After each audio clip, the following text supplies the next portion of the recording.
So if we 94 million, I stand corrected by 4 million. It's all good. Around 90 million. So as Vice Chair mentioned, about financing, is that something that we could knock out yearly if we already know we paid? And I'm not sure what differences we have in the budget from when, the 90 million was approved. What was that, 2020? 2021-ish, maybe 2020. I don't think I was on the board. Anyway, seeing if something like 90 million to pay that off in 3 years, so that we're not owing for 10 or 15. So just a thought. So we're looking, is it 300 and about 45 million I did not take the step to total them all. for the level one? So we don't know how much this costs yet? I totaled my project. I mean, this is what they are. I don't have a number at my fingertips. If we could get that number, I would greatly appreciate it. Sure. Thank you. Vice Chair.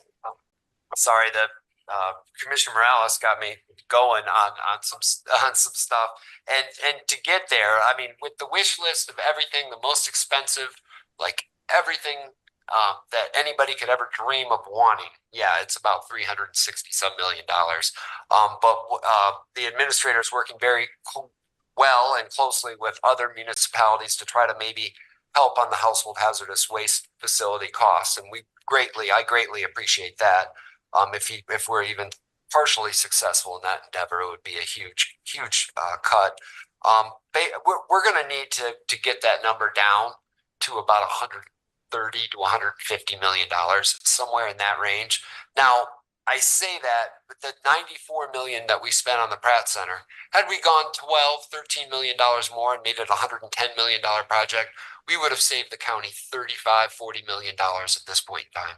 It was extremely short-sighted to keep that cap at $94 million, and we're paying for it now. We don't want to make that same mistake again.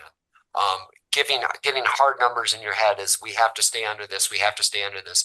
If you're spending money and it's not being utilized correctly, and we're now being overstaffed at that jail, it just comes back and bites us 5 years later. But yeah, I think, Commissioner Morales, your questions are absolutely correct. $360 million is a lot of money, but we got to figure out a way to pare that down some. Commissioner Morales. So I guess my question would be, if you just said, we had a hard budget. I mean, that's cutting that budget in half. And I saw your face. You probably didn't know you made a face when he said that.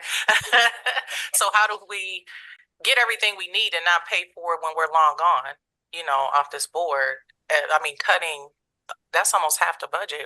If not half the budget, how do we do that and make sure that everybody's not squoze into these facilities? So I'd like your opinion on slicing a budget in half. I'll just one thing I'll say: these contemplated the incremental cost to add square footage to increase your departmental activity to achieve the highest and best service that your departments are being asked to give.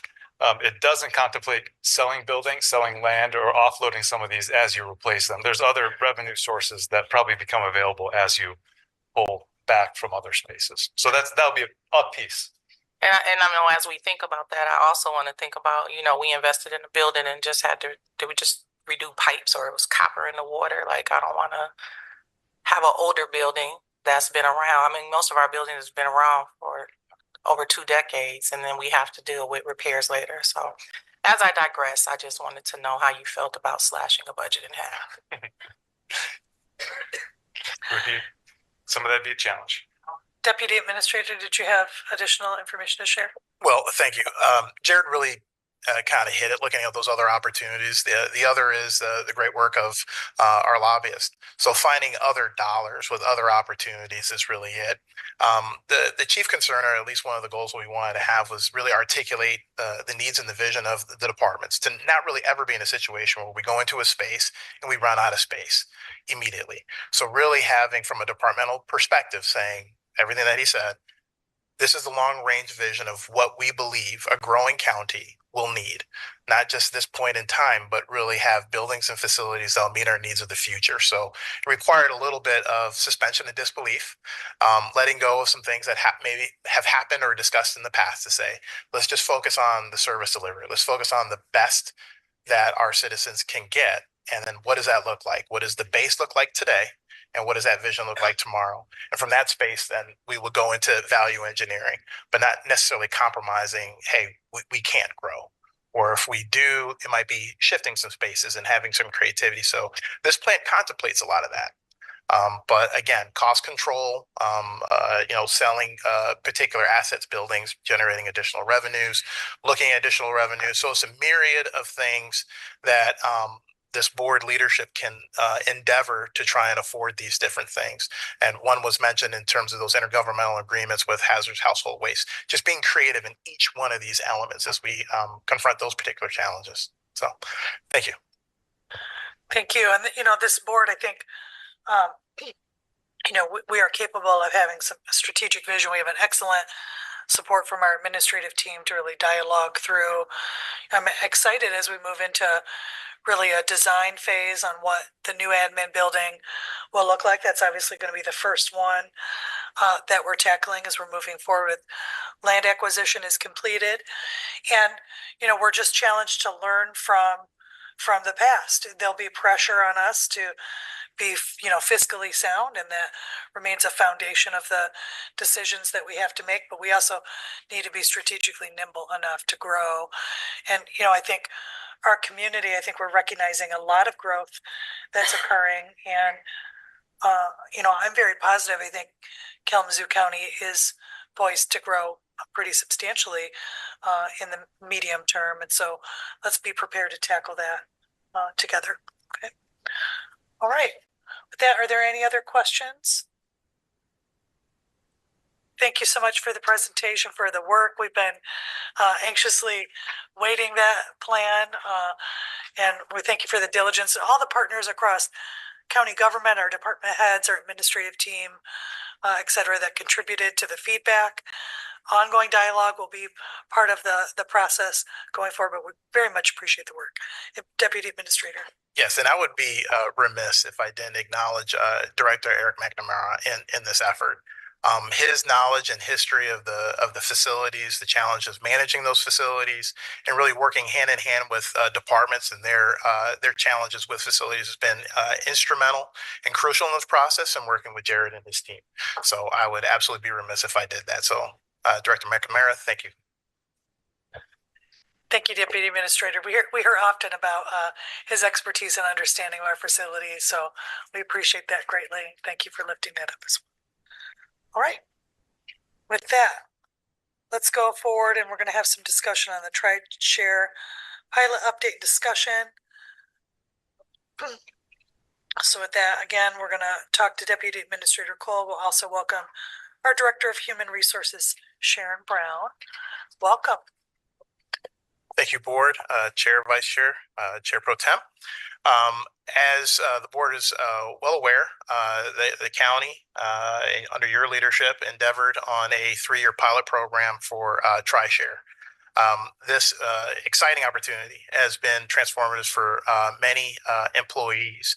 And with any pilot, there is a moment in time to say, what does this look like out of the pilot phase for the county? So we wanted to take this time to really update you all in terms of the path, where we're at, and then really to understand what the board's direction will be in preparation of the next year's budget, which will not be ARPA funded. It would be general fund funded through the employee benefits fund. So really kind of understanding the path of how we got to where we're at, where we're currently at, and what we're seeing as far as trends. And just like I lifted up Director McNamara, I want to lift up Director Brown. Since joining our team, she has been amazing in terms of her leadership and focusing on the collaborative spirit for endeavors such as this. So with that, I'd like to turn it over to Director Brown. Welcome, Director. Hi there. So as you all know, I believe you got the update information that I shared about how it has been going so far for us for this program. And when I started in March of this year, this was one of the top priorities lifted up to me to try to expand the existing TriShare pilot that was really limited by the state's regulations into something that was more broad and able to serve employees who were outside of those income caps that were placed by the state of Michigan on the TriShare program. Coincidentally, the state of Michigan had the same idea kind of at the same time, and they were working on building out something that is called the Michigan Care Share Program, which was designed for employers who wanted to do just what we had discussed here and expand that program. And along with that came funding from the state to help support the administration of that Care Share Program. One of the real advantages to that is it creates a really seamless experience for our employees as they can apply for a TriShare. If their income disqualified for that, it rolls right away into Care Share. They don't have to do a separate application. The same thing is true if they are in the program for a few years and their income changes and they need to move from one program to the other. That can all happen very seamlessly. Also means that the HR staff does not have to find a way, along with finance team, to administer a pretty complicated program in terms of vetting the providers, making sure payments are made on time, all of those sorts of things. So we've been really excited to see the program expand this year. There were 37 employees enrolled in the original TriShare pilot at the end of 24. Make sure I've got my years right. At the end of 24, and then we are up to 50 employees who are participating now in the two programs together at the end of 25. We went from 53 children to 68 children who are being served. We also have some children who are on the inactive list, and we do have some people who are waiting to get in the program. And that was partly because with the expansion, we really weren't sure how to predict what those costs were going to look like. And so to be fiscally responsible, we started with a cap on it based on the need as we understood it. We had done some pre-surveys, did a lot of collaborative effort, sent out a survey to all staff, invited folks to come to some focus groups and help with the design of the program. And through all that, we were under the impression we were going to get around 80 kids or so who came in. It turns out there were even more than that. And so we're now in a position to look at what does it look like to expand the program to create more space for more people to be served. At the same time, we're aware of the financial obligations, and something I've lifted up many times in the design process as well, is that a benefit like this can do harm if we roll it out to folks and they become financially reliant on it, and then we take it back again. So I want to make sure we're able to act in a way that is supportive of the staff and doesn't create disruptions in people's family budgets along the way. So slow and steady moving forward has been my approach here. But as we're looking at what the 27 budget could look like and how we could try to build this into our benefits fund going forward, I try to provide you with some information about what we're seeing as our real-time averages of the employees we have and the cost of their childcare. Because one of the ways that the state of Michigan, by supporting this through the administration, they also have put some rules there. And one of them is that the employees are the employer may not cap the total benefit to an employee. They can cap how many people are able to participate, but under the state program, the way it's written, we can't cap the top end. So we couldn't say, for example, up to $3,000 per employee. If we did that, we'd have to take it back into our own administration. Is that true of both Care Share and TriShare That's programs? correct. Thank you. Okay. Yeah. And so that was part of why we capped the number of children as we were looking at the different options of how to make sure we were fiscally responsible moving forward with the rollout. And so by capping that total number of children, we at least knew that that would somewhat cap the costs. But one of the difficult things with estimating this program is also the variety of costs of childcare, as many of you probably know. And so we have both the state average, the federal average, the county average. It's been very illuminating to be able to see the real costs of our employees who are participating, because one of the things we can't very well guess at is who is going to need full-time care and who needs wraparound care on either side of daycare or of school or during the summers. And so our real-time averages are harder to predict, and that's part of why the pilot's so helpful, to get a real feel for what this is looking like in real time. So I'm happy to answer more questions, but I don't want to risk just rambling on about the program. Vice Chair. Yes, thank you very much for this. One, the TriShare and the Care Share are capped in the same thing, and there is currently a waiting list, correct? That's correct. Okay, and the cap was decided by HR administration, or Yeah, because it wasn't decided by the board. Yeah, HR and administration were working on that to try to stay inside that fiscal responsibility. And then also there was a lot of discussion, I'll say, with the collaboration we did with the focus groups of people who were going to participate about what they thought would be the most, I'm going to say humane or kind way to limit participation. So we discussed if we need to make sure this can fit inside a fiscal budget, where would you want to see there to be limits placed on it? Would you want to be the number of families, the number of children, things like that? So you talked, sorry to interrupt, but you talked about the fiscal budget. We originally were going to allocate $250,000 to this program. We were told that it's only going to need $150,000. And then later we were told, that just recently that there was a cap.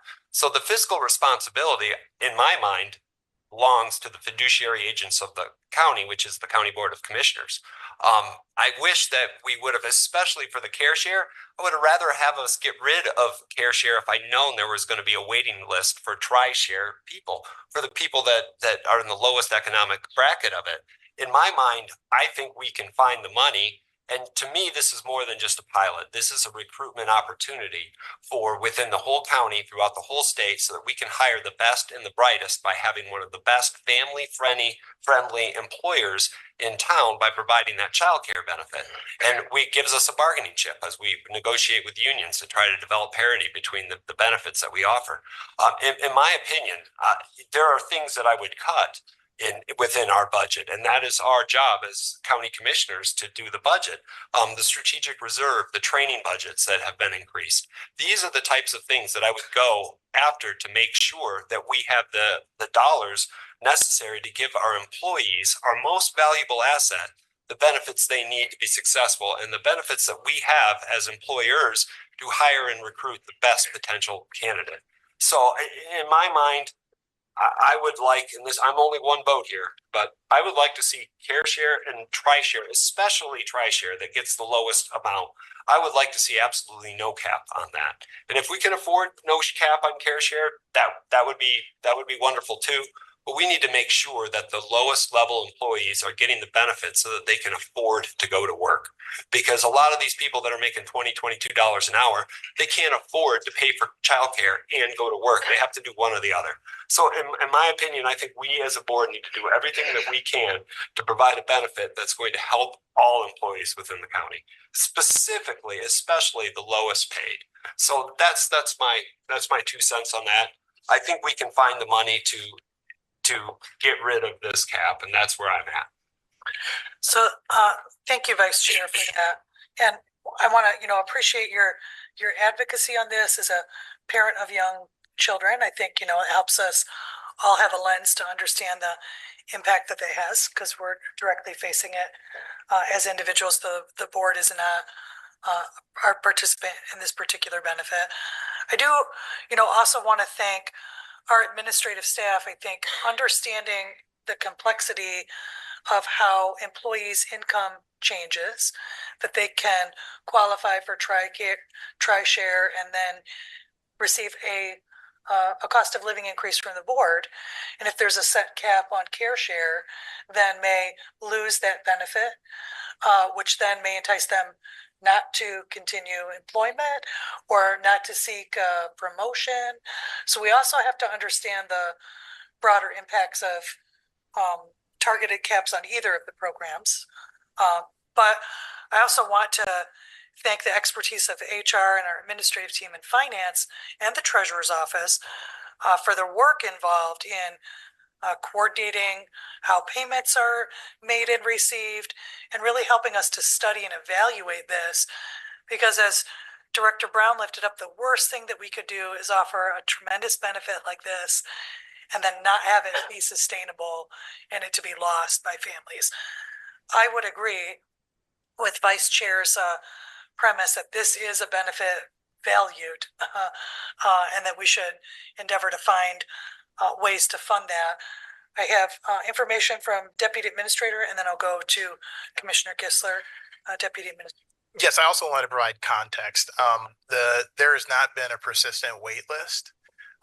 As the program is rolled out and the expansion rolled out, we received increased enrollments.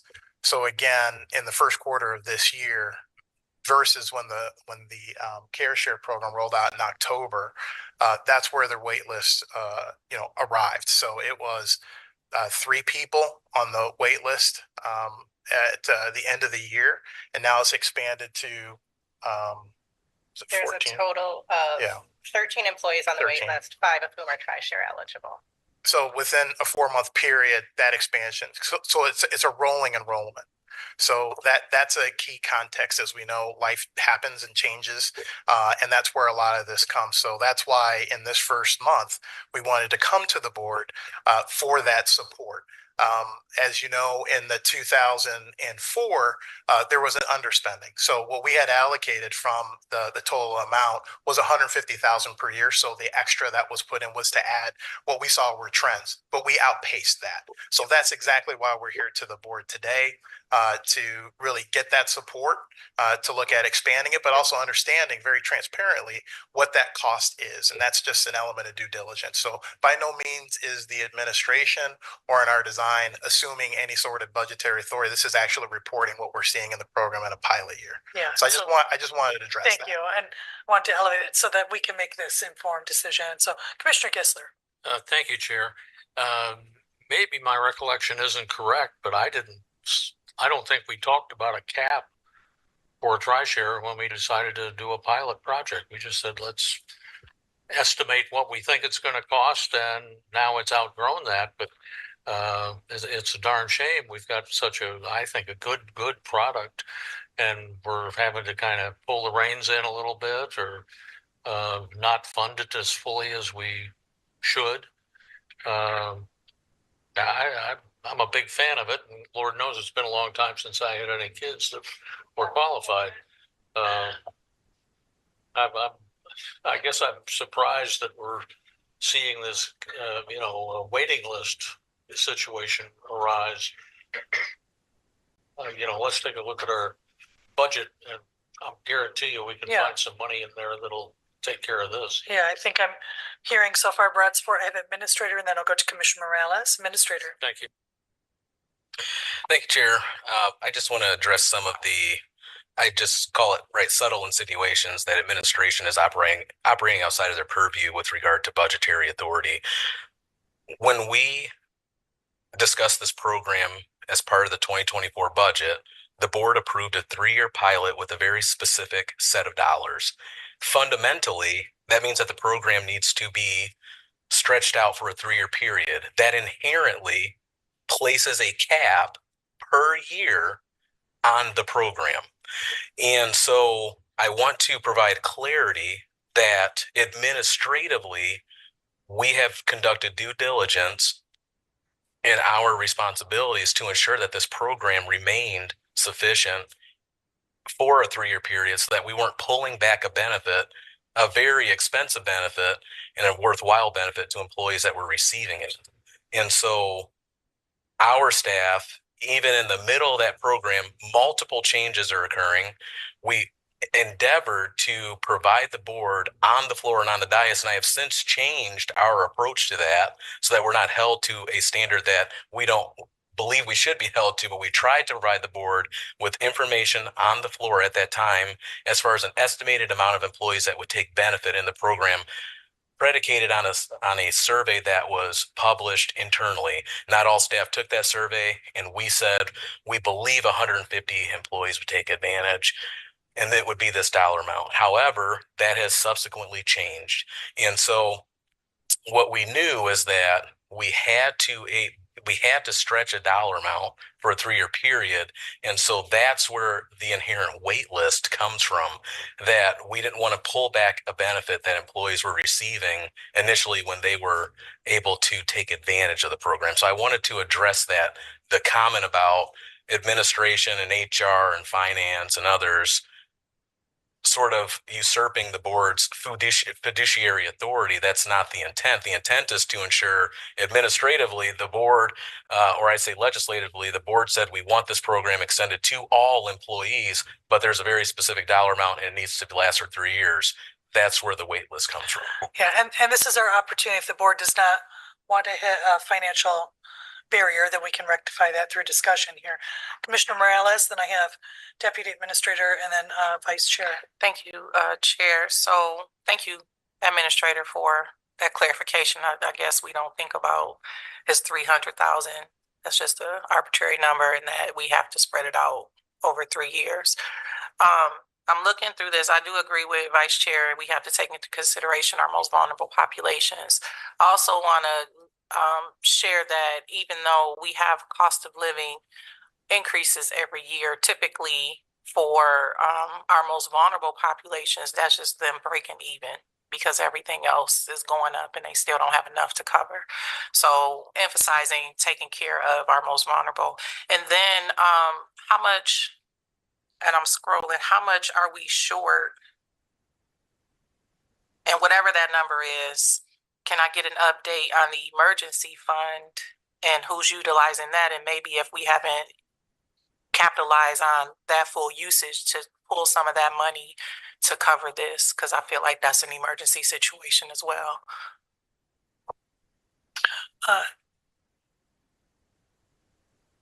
Deputy Administrator. Thank you, Commissioner Morales. Certainly, I'll be able to pull those numbers. You'll have it before the end of the night. And you're right. There's not a big drawdown on there. So there's some opportunities and things to also discuss with it. But I do also want to say that the funds that the board has allocated, I'll let Director Brown kind of talk about the balance, what's left over. Really, partly is again to lift up the ongoing cost, right? So we will be able to expend those funds and some other funds that were dedicated at a previous board action.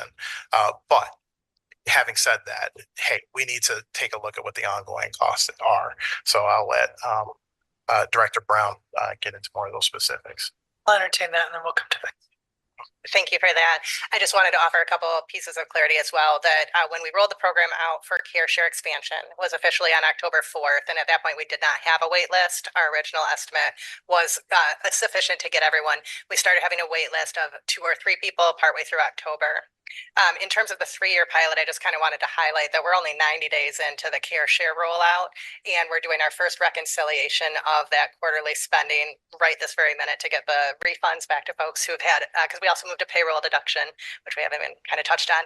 But when we did that, and so along the way, we have accumulated folks on the wait list who have, as the word has spread about this, but we're in a really good position right now with the funding that's already been allotted to then do that expansion. That was just part of a tiered approach to make sure we didn't blow it out of the water right out of the gate and end up with 200 people on it that we couldn't sustain. So this was a way to measure that out.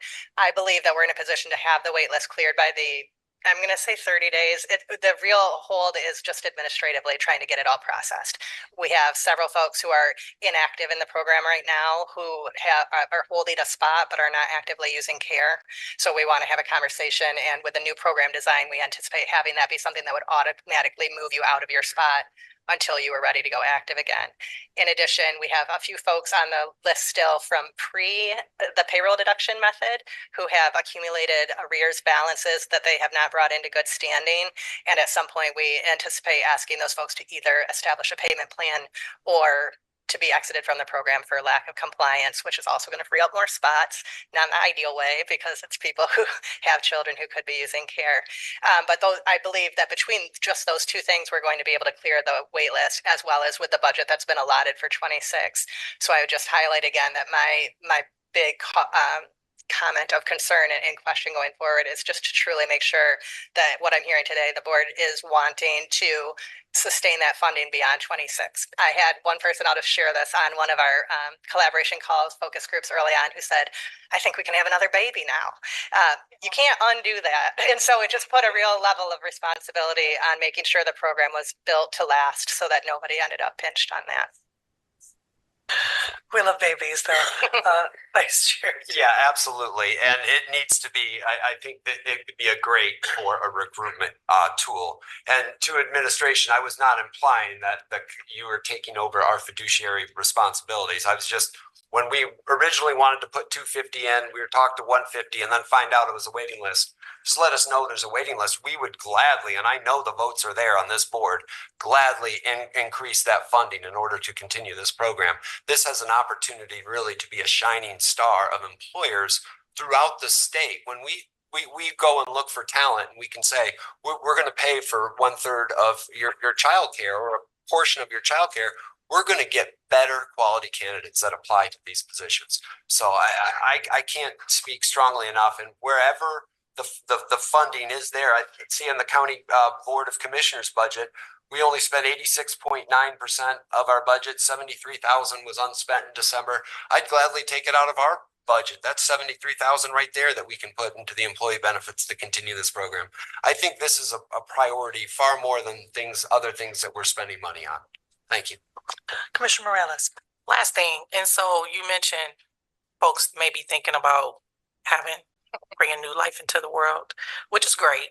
I also, just like with food pantries, that's only, a minimal means of support, if you will. So I'm not sure, when folks are signing up for this, if they have newborns, that you all are thinking about having them apply for RX Kids as well. I'm sorry, for which? RX Kids. I have not done anything about that. Yeah, so they can fill out that application, and I believe it gives like $1,500 first time and then $500 a month up to a year. So that could help supplement some of that, give them some cushion as they move forward. So just some different alternatives too. I just want to know more about that, but I'll ask another time. Tiro can help you. I certainly can. Yeah. Thank you. And, I think this is a timely and prudent decision. I think administration has been working hard to ensure that we have stability. And I'm hearing, part of this is also administrative processing. So I know folks are eager to connect to benefits. We're connect to support them with those benefits. And we want to make them sustainable over the long term. In particular, for me, it's wonderful that we're offering TriShare and CareShare components, but TriShare must remain sustainable. Those are our employees most on the margins. And, so I want to be careful as we watch growth in the plan. We can't have the cost of CareShare turn into something that consumes and then, creates a condition where we cannot participate in TriShare. So, Deputy Administrator. And what has been my theme so far, I don't want to omit the hard work of really a full team it took to do this with many changes. To have a pilot with these many changes to be able to evaluate it is not easy to do. So I certainly want to acknowledge the Treasurer's Office and the Finance Department to creating a system to actually invoice and receive and properly credit those costs we can evaluate. That bridge was not light, and that wasn't light administrative work for them to be able to do. So we are just blessed here, I will say, with just leaders throughout this organization and ones who really understood that the impact that this program would have.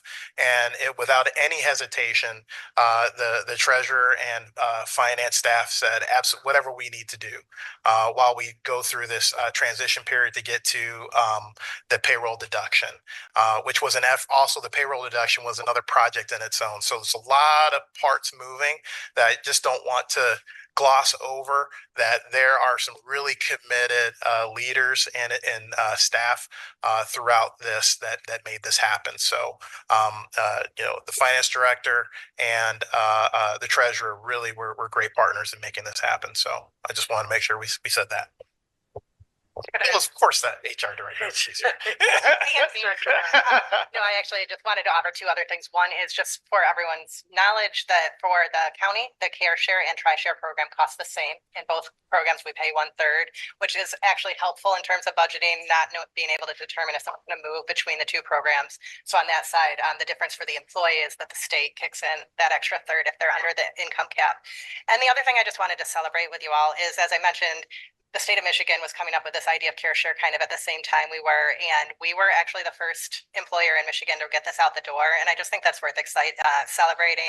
They announced it publicly, the state did, that this program existed in November, and we went live October 4th. So along with that is the celebration and a little bit of what has made it we're blazing a new trail. So doing it carefully and thoughtfully with a lot of collaboration, I think has helped the employees have a really great experience as we've done that as well. Let's be proud of that. That's amazing stuff. Absolutely. Thank you all. So is there additional direction or clarification administration needs from the board at this time to process forward with how our programs are functioning right now? We will just request, that funding and just have the clarity on what that ongoing cost would be. So there's full awareness and acknowledgement of the board, particularly through the budget process. So this will be tracked by administration and lifted up to the board at that time. And then also with the employee benefits committee, this will be a tracked item quarterly when we meet. So, yeah. Vice Chair? If there's more money needed, please come and ask. Thank you. All right, we'll shake the couch cushions again, as they say. All right, thank you all for that discussion and for the entire team on that. So our next item is the board chair committees, bodies, assignments. I received requests from everyone to remain on assignments as they had been, provided with one exception. I have a conflict on the Open Data Advisory Board and County ID Advisory. So Commissioner Morales, who's been my alternate for County ID, is stepping forward into that in my stead, and they'll be lucky to have her support there as well. With that, there are no other changes unless any other commissioners have any to request, or we're okay moving ahead. Commissioner Ray?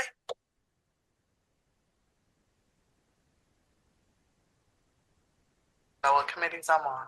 Yeah. So when do we need to have these? Yeah, by our next meeting. At the next meeting. Do you need changes, Commissioner Ray? No, I'll look at the. Okay, sorry, and thank you. All right. Okay. Okay, we'll go to our next item, first reading of the Act 185 bond issuance for Ashimo Charter Township Sanitary Sewer.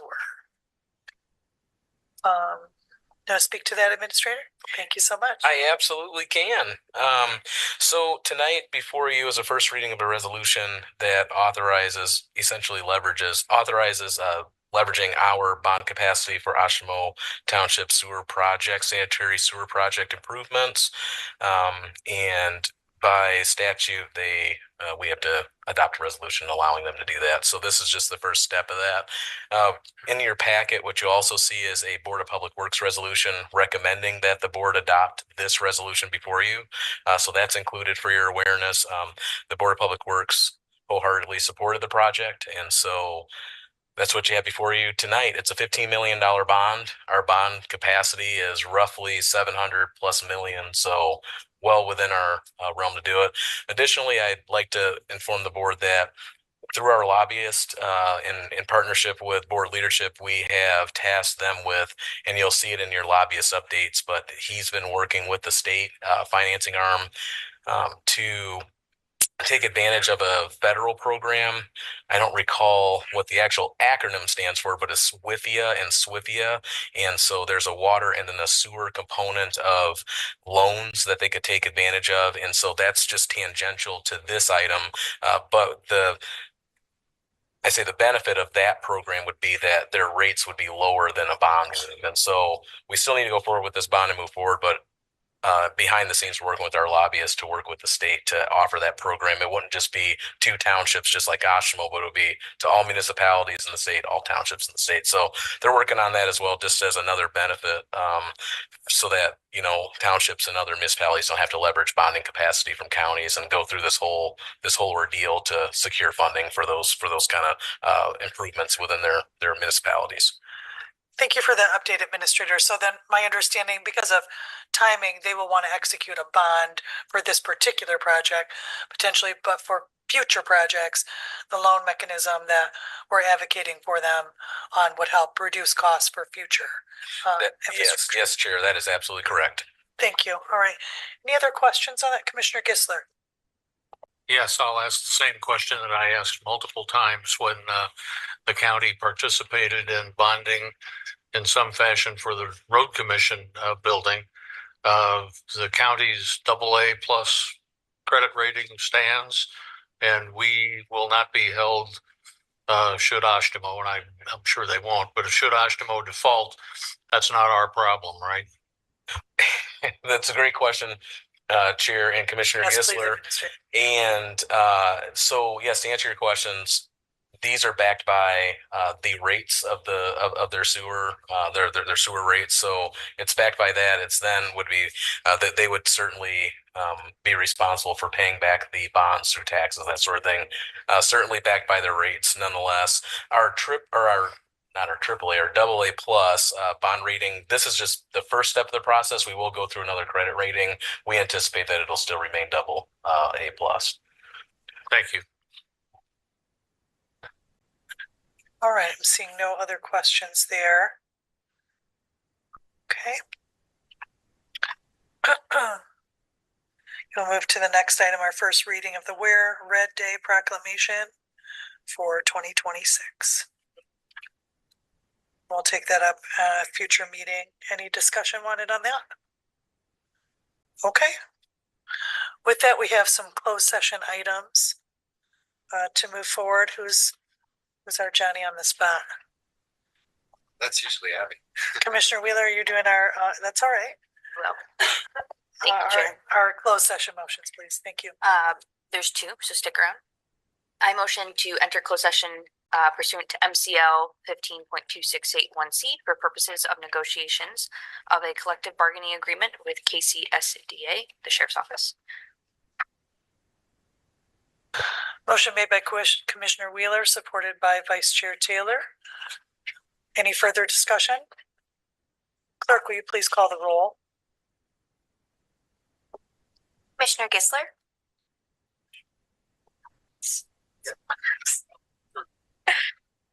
Vice Chair Pro Tem Hepler? Yes. Commissioner Mazer? Yes. Commissioner Morales? Commissioner Ray? Yes. Chair Streps? Yes. Vice Chair Taylor? Yes. Commissioner Wheeler? Yes. Commissioner DeLuke? Yes. 9 yes. Thank you. That motion carries. Commissioner Wheeler. I motion to enter into closed session pursuant to MCL 15.2681C for purposes of negotiations of a collective bargaining agreement with juvenile home employees. Motion is made by Commissioner Wheeler, supported by Vice Chair Pro Tem Hepler. Any further discussion? Clerk, please call this roll.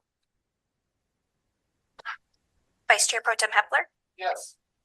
Commissioner Mazer? Yes. Commissioner Morales? Yes. Commissioner Ray? Chair Streps? Yes. Vice Chair Taylor? Yes. Commissioner Wheeler? Yes. Commissioner DeLuke? Yes. Commissioner Gisler? Yes. 9 yes. All right. Thank you. That motion carries as well. We will move to closed session.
through Dignity in Motion or Kalamazoo Together for the Unhoused, through Ministry with Community and HRI, are funded by the County of Kalamazoo, the City of Kalamazoo, and the Continuum of Care.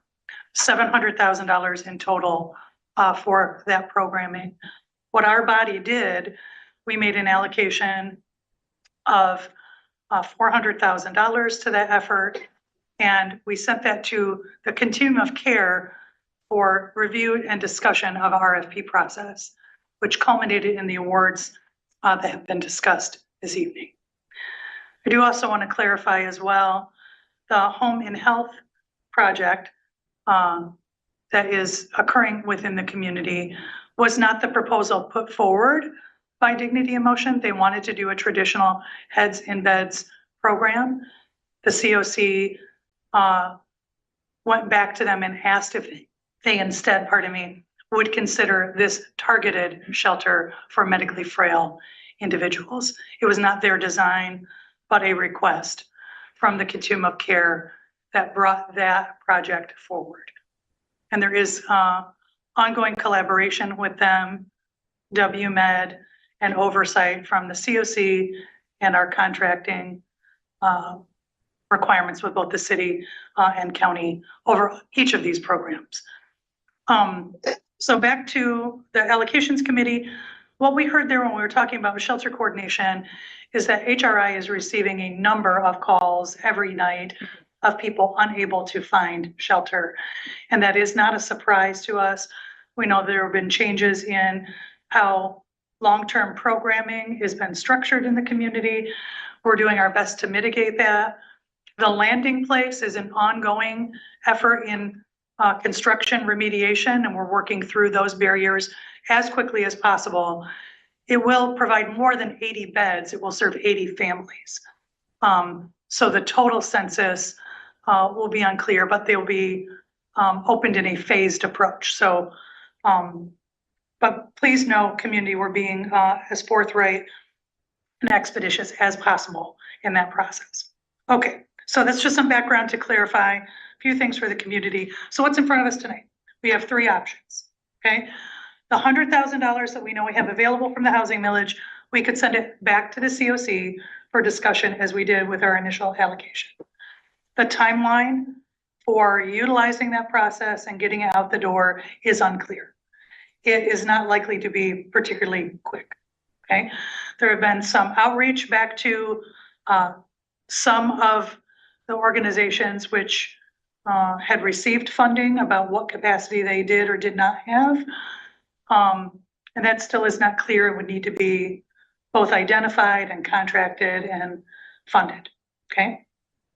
The second option that we have before us was pursued by county housing department staff. They reached out to the Kalamazoo Gospel Mission. The Gospel Mission reduced the census, citing both programming and staff ratio concerns at the time. And they reduced the number of folks that they were housing in emergency shelter overnight. They have indicated that with the support of $135,000, that they could increase their capacity just during this winter period, so not in an ongoing way, up to 60 additional beds. 40 of those would be for single men, 20 of them for single women. Wouldn't create any additional family sheltering options. There are some pros and cons with Kalamazoo Gospel Mission. It's a good setting for folks that fit there, but they are not a program that is wanted or very accessible to everyone. Families, for example, people who prefer not to be religiously affiliated, and there are some constraints on how they contract because it is a religiously based organization. So that places some limitations and some downsides to how they perform certain components of service. But they do very important work and have a history of that. The third option, we received a proposal, a called a Snapshot of Hope. You have a packet in front of you. It says Hope Through Navigation. Just to clarify, Hope did run a hotel sheltering program similar to what we've referred to as Heads and Beds, but this was back prior to that at Baymont. So they've done emergency sheltering in the past. And so we've just received this packet at the beginning of this meeting. So if I may, Ms. Gwendolyn, I'd entertain Gwendolyn to come forward and just to elaborate a bit on the proposal she's provided to us to consider, if that's all right. Thank you very much. Hello, everyone. Gwendolyn Hooker, Hope Through Navigation, Chair Strebs, Vice Chair Taylor, and Vice Chair Pro Tem Hepler, and all of you commissioners. Thank you for giving me the opportunity to be here this evening. Happy New Year and congratulations to everyone. It's not actually a proposal per se. It is the grant. I think maybe the administrator may have the full actual packet. Okay, Chair Strebs has the full actual packet that was submitted to the COC for consideration. At that time, we were not funded.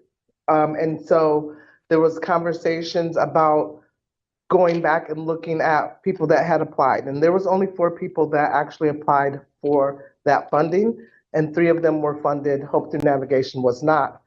Kalamazoo Gospel Mission never applied to the RFP. My request would be to consider Hope Through Navigation to do a temporary sheltering program for families. We have 3 homes. One home is very new. We just had a just had an open house maybe 3 weeks ago. It was intended for something else. And that is our intent, to do something else with that house, with that home. But because there was a winter sheltering proposal that came out, we looked at that to say that because that house was already up and running, it could be utilized for family sheltering, which next door to it is a youth home that also could be used for family sheltering. So we're looking at 2 homes that are next to each other that could be utilized for family sheltering. And so that is kind of a very high level explanation. If there's folks that have specific questions, I'm happy to answer any questions, but I did want to just note that we are experienced in sheltering. We have done emergency sheltering up to 125 people every day with the Housing First model, and we ran a small city for 5 months. We also have several transitional housing models, reentry programs for men and for women. So it's not something that's uncommon for us. What's uncommon is that we specifically target populations of folks that are justice impacted and or have a history of substance use disorder history. That is the population that Hope Through Navigation serves. In an emergency situation, we have come to the call and rescue a lot of times to aid and assist this county in whatever capacity that we were able to serve, whether it was opioid pop-ups, whether it was gun violence intervention, and now here we are again with the Winter Shelter initiative that, crazy enough, comes every year, which is also very frustrating because we've spent millions and millions of dollars on alternative solutions as opposed to actually building another secular shelter for this very reason, because we know winter in Michigan is going to come every year just about the same time. So that is what I am able, that is what we are able to do. We have 5 full-time staff. We have 9 part-time staff. We have the staffing already in place. We have those houses are already, for the most part, staffed, besides the overnight sheltering, which we would have to hire or use one of our staffs that we already have to do that overnighting thing. But it's not that heavy of a lift. However, we don't have the capacity to serve a large number of people, like 60 individual men and 40 women. But we are able to provide individualized supportive services and wraparound services and supports, which Hope Through Navigation is known for. And we are able to do that in pretty quick fashion. The only thing that we would need is more beds. And that would be pretty much the only thing that would be a delay. I don't know if there's any other questions. I just kind of feel like I'm kind of talking around in circles, so I'm going to stop talking and see if there's any questions. I'm gonna, let's have Vice Chair Pro Tem. Thank you, Chair. Thank you for coming forward and presenting this to us. How many beds do you think you have or could have in your facilities to accommodate winter storm people that need to pop in? Thank you. Absolutely. Great question. So in the new home, we could serve 12 people or families, however that shook out. We really are wanting to concentrate on families because there's no one in Kalamazoo County right now that's doing emergency sheltering for families. And then in the other home, which is next door, it's bigger, and we could probably do at least 18. Preferably, we said 24 because it's just